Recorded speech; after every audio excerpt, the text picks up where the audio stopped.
Pakistani family तो कैसे हैं आप सब? मेरा नाम मुजाहिद है। तो यार पाकिस्तान आखिर इतना नकारा निखट्टू क्यों है, ये वीडियो का टाइटल। अच्छा नकारा खट्टू क्यों? देखते हैं वजह वीडियो में क्या बताया गया है। ये तो देख ही पता लगेगा क्यों है इतना ज्यादा निखट्टू। ये तो वॉच करेंगे तभी इसके बारे में कुछ कह पाएंगे। तो कौन करते 3, 2, 1 एंड स्टार्ट। किसी भी देश के लिए उनका भूगोल यानी जियोग्राफी उस देश के लिए और वहाँ रहने वाले लोगों के विकास के लिए बहुत ही महत्वपूर्ण होती है। किसी भी देश के भूगोल में उस देश की जलवायु, वहाँ की नदियाँ, भूमि और आसपास के देशों से उनके संबंध कैसे है वो सब आता है। यानी किसी भी देश का भूगोल ये तय करता है कि वो देश अपने भविष्य में कितनी तरक्की करेगा और वहाँ के लोग कितने विकसित और आराम से रह पाएंगे। ऐसे में अगर भूगोल की बात की जाए तो हमारे पड़ोसी देश पाकिस्तान को दुनिया के उन देशों में गिना जाता है जहाँ का भूगोल सबसे खराब है, और वहीं हमारे भारत का भूगोल दुनिया में सबसे बेहतरीन माना जाता है। ऊपर से हाल ही में पाकिस्तान में अब तक की सबसे भीषण बाढ़ आई है। इस बाढ़ ने पाकिस्तान को 50 साल पीछे कर दिया है, क्योंकि इस बाढ़ के कारण पाकिस्तान में 2.2 लाख करोड़ रुपए की फसल बर्बाद हो गई है।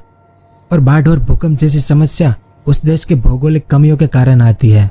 ऐसी भौगोलिक कमियों से पाकिस्तान आज भी जूझ रहा है, क्योंकि पाकिस्तान की भौगोलिक स्थिति उनके लिए एक श्राप बन चुकी है। लेकिन कैसे?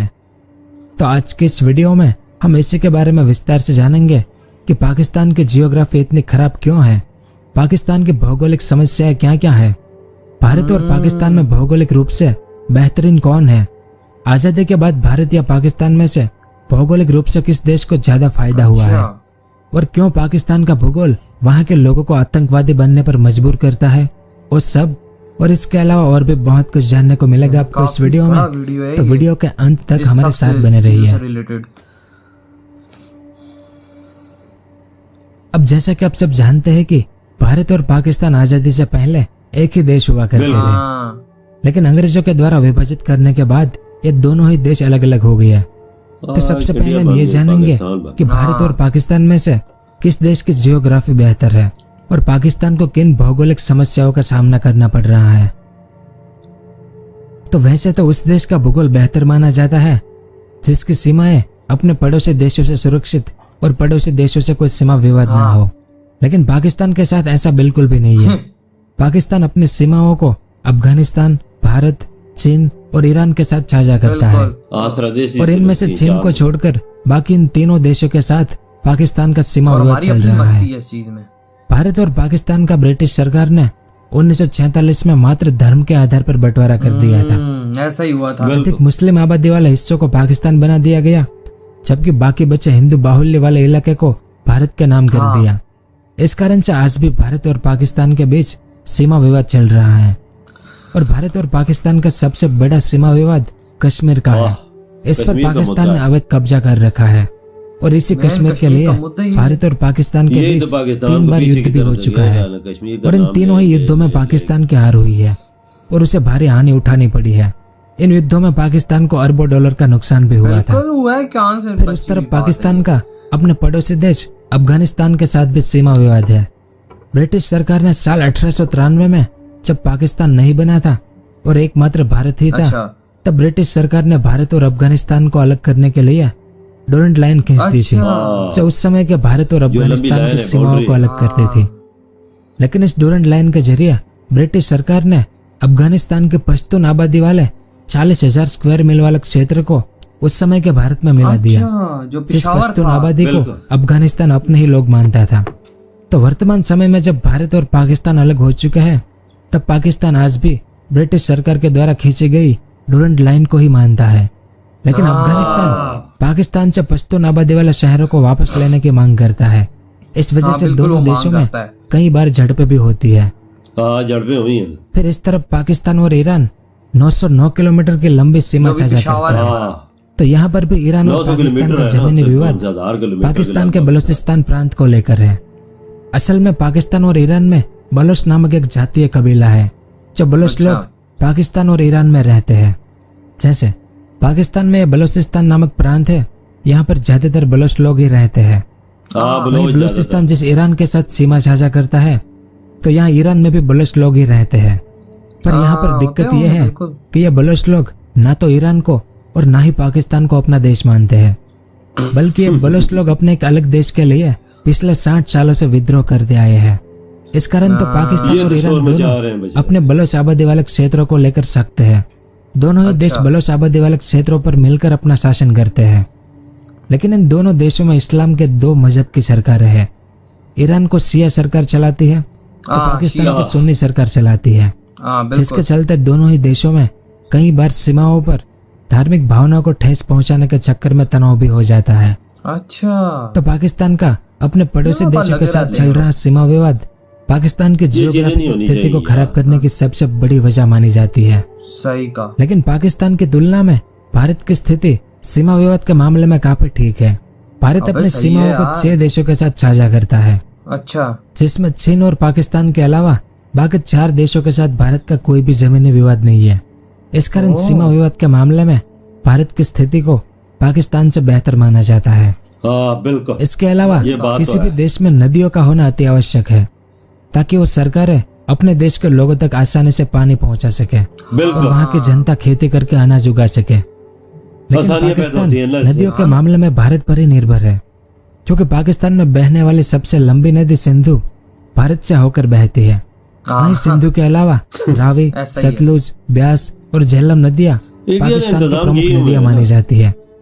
और इन्हीं नदियों के पानी से ही पाकिस्तान के अधिकतर लोगों को पीने के लिए और खेती के लिए पानी मिलता है। वहीं इन्हीं नदियों पर बने हाइड्रो पावर प्रोजेक्ट से पाकिस्तान के अधिकतर उद्योगों और शहरों को बिजली मिलती है। यानी अगर भारत की नदियों पर बांध बनाकर पानी रोक लेने से पाकिस्तान पानी की कमी से जूझने लगेगा।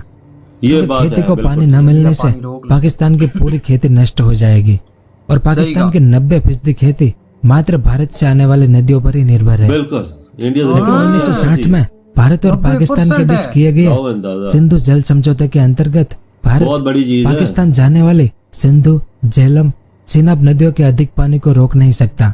यानी पाकिस्तान के भौगोलिक क्षेत्र के पास खुद की एक बड़ी नदी ना होना पाकिस्तान की सबसे बड़ी भौगोलिक कमियों में से एक है। इस कारण दुनिया के ज्यादातर देश पाकिस्तान के भूगोल को सबसे खराब भूगोल वाला देश मानते हैं। दूसरी ओर नदियों के मामले में भी हमारा भारत पाकिस्तान ही नहीं बल्कि पूरी दुनिया के सबसे बेहतरीन देशों में से एक है। अच्छा, भारत को अपने भूगोल के लिए दुनिया में धन का कटोरा कहा जाता है।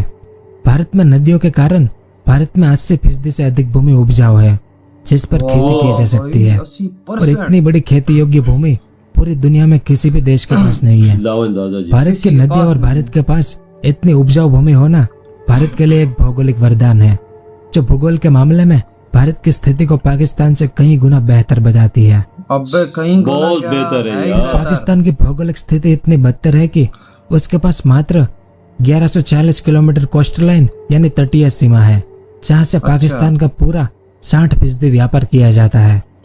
लेकिन इस तटीय रेखा पर मात्र कराची और चीन के द्वारा विकसित किया गया ग्वादर बंदरगाह ही है। पर वर्तमान में ग्वादर बंदरगाह से पाकिस्तान के कुल व्यापार का मात्र 1% से भी कम पाकिस्तान का व्यापार होता है। यानी अगर युद्ध के समय कोई भी देश पाकिस्तान के कराची बंदरगाह को तबाह कर दे तो पूरा पाकिस्तान एक लैंडलॉक कंट्री बन जाएगा, जिससे पाकिस्तान की स्थिति काफी खराब हो सकती है। सामने भारत के पास भौगोलिक रूप से पाकिस्तान से अधिक तटीय रेखा है। भारत की कुल तटीय सीमा लगभग 7516 किलोमीटर की है और इतनी लंबी तटीय रेखा किसी भी हिंद महासागर के देश के पास नहीं है। यानी हमारा भारत पाकिस्तान से भौगोलिक रूप से समुद्री क्षेत्रों में भी ज्यादा बेहतर है। भारत के पास सबसे लंबी तटीय रेखा होने के साथ ही पूरे हिंद महासागर में सबसे ताकतवर नौसेना भी है। इसी कारण से तो भारत को हिंद महासागर का सबसे अधिक ताकतवर देश माना जाता है। सारा व्यापार दुनिया का 80% व्यापार भी मात्र हिंद महासागर से ही होता है। फिर पाकिस्तान की भौगोलिक स्थिति का अंदाजा आप इस बात से लगा सकते हैं कि पाकिस्तान के पास मात्र 26% उपजाऊ भूमि है, जिस पर वो गेहूं और कपास की खेती करता है। और ये खेती वाली भूमि पाकिस्तान के पंजाब राज्य में ही है। वहीं खेती के पानी के लिए पाकिस्तान मात्र भारत से आने वाली नदियों पर ही निर्भर है। इसके अलावा पाकिस्तान का सबसे बड़ा प्रांत बलोचिस्तान है, जो पाकिस्तान के कुल क्षेत्रफल का 40% है। लेकिन इस राज्य में ज्यादातर पहाड़ और उबड़ खाबड़ जमीन है। तो बलोचिस्तान पठारी और पहाड़ी राज्य होने के कारण यहाँ फसल बिल्कुल नहीं उगती है और बलोचिस्तान का ज्यादातर हिस्सा बंजर है। लेकिन यहाँ पर लेकिन भाई पाकिस्तान यहाँ से और भी बहुत के चीजें ज्यादातर निकलती जेम्स और मेटल्स भी निकलते हैं। रेगिस्तान इसके अलावा का। बलूचिस्तान की स्थिति कर्क रेखा पर होने के कारण यहाँ पर गर्मी भी सबसे ज्यादा पड़ती है। बिल्कुल इसके अलावा पाकिस्तान के क्षेत्रफल का एक बड़ा हिस्सा रेगिस्तान भी है, जिसमें पाकिस्तान का सिंध प्रांत का मरुस्थलीय क्षेत्र प्रमुख है। सही कहा, फिर सही कहा। पाकिस्तान का ज्यादातर क्षेत्र, जिसमें बलूचिस्तान और भारत से कब्जा या आजाद कश्मीर का हिस्सा आता है, वह क्षेत्र दुनिया के सबसे अधिक भूकंप वाले क्षेत्र माने जाते हैं, क्योंकि इन क्षेत्रों को अर्थक्वेक जोन भी कहा जाता है। पाकिस्तान के इन क्षेत्रों में सबसे अधिक तीव्रता यानी डेसिबल वाला भूकंप आते हैं। वहीं आजाद कश्मीर हिस्से में 2005 में आया भूकंप ने 85,000 लोगों की जान ले ली थी। फिर पाकिस्तान में कोई बड़ा औद्योगिक क्षेत्र न होने के कारण पाकिस्तान में बेरोजगारी भी थोड़ी बहुत रहती है, क्योंकि अपनी भौगोलिक स्थिति के कारण यहाँ पर ज्यादातर भूमि बंजर है, 60% बेरोजगारी जिसके चलते पाकिस्तान में ज्यादातर अनाज बाहरी देशों से आयात करना पड़ता है। लेकिन अनाज बाहर से आयात करने से पाकिस्तान में अनाज की कीमतें बढ़ जाती है और पाकिस्तान के लोग इतने अमीर नहीं है कि वह महंगी कीमतों पर अनाज खरीद सके। इस कारण से पाकिस्तान के 5 पड़ोस का आतंकवादी संगठन पाकिस्तानी लोगों को बहला फुसलाकर अपने संगठनों में शामिल कर लेता है और उन्हें अच्छे खासे पैसे दे देते हैं।